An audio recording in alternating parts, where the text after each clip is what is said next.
Hai guys, ini adalah 5 pengamatan gua untuk awal musim Arsenal yang impresif. Terutama setelah mereka mengalahkan Man United 3-1 di Stadion Emirates sebelum international break kemarin. Berikut adalah ulasannya.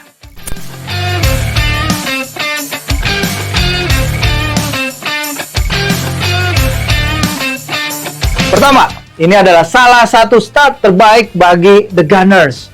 Oke, The Gunners sekarang memang masih di luar 3 besar klasemen ya, tapi ini kan baru 4 pertandingan awal. Dan dari 4 pertandingan awal itu mereka sudah mengoleksi 10 poin.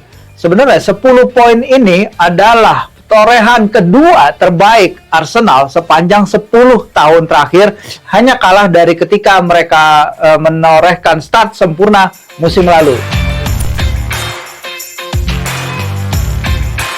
2. Tapi, walaupun start Arsenal lagi bagus, masih ada problema terhadap Kai Havertz yang menurut saya harus diselesaikan oleh Mikel Arteta. Karena sekarang ini Arteta menjadi masalah yang cukup membebani pikiran para pemain Arsenal lain. Bagaimana tidak, output menyerangnya hampir tidak terlihat. Ia mencatatkan jumlah sentuhan di kotak penalti yang jauh lebih sedikit dari Bukayo Saka dan juga Martin Odegaard. Sementara jumlah tembakan di dalam kotak penaltinya hanya setengah dari Bukayo Saka dan masih tertinggal dari Martin Odegaard. Untuk pemain seharga 70 juta pound, wajar apabila para pemain Arsenal meminta lebih dari sang pemain. 3. Performa impresif Declan Rice.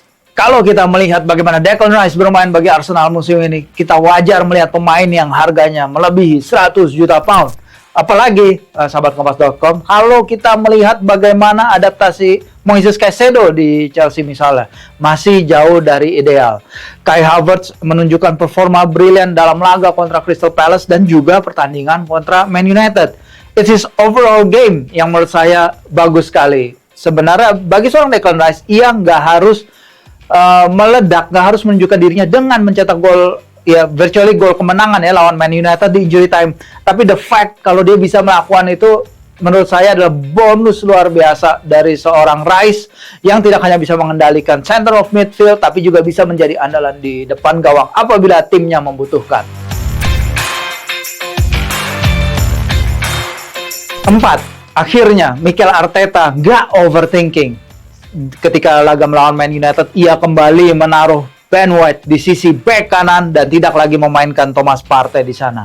Seperti yang kita tahu dan banyak orang udah lihat bagaimana penampilan Thomas Partey melawan Fulham ketika ditaruh di bek kanan, tidak bekerja. Nah, sekarang dengan kembalinya backline Arsenal yang kita lihat begitu bagus musim lalu, menurut saya ini adalah suatu hal yang harus diteruskan oleh Mikel Arteta dalam laga-laga ke depannya apabila Arsenal ingin mencapai konsistensi itu lagi untuk mempertahankan puncak klasemen atau setidaknya bersaing dengan Manchester City di peringkat atas klasemen Premier League. 5. Mikel Arteta patut bangga terhadap dirinya sendiri. Kenapa? Karena ada 3 pemain Arsenal masuk nominasi Ballon d'Or. Pertama adalah Aaron Ramsdale, terus kemudian Bukayo Saka, dan ketiga adalah Martin Odegaard. Ini menjadi kali pertama sejak Cesc Fabregas dan Andre Arshavin pada tahun 2009 ada lebih dari 1 pemain Arsenal yang masuk dalam nominasi Ballon d'Or.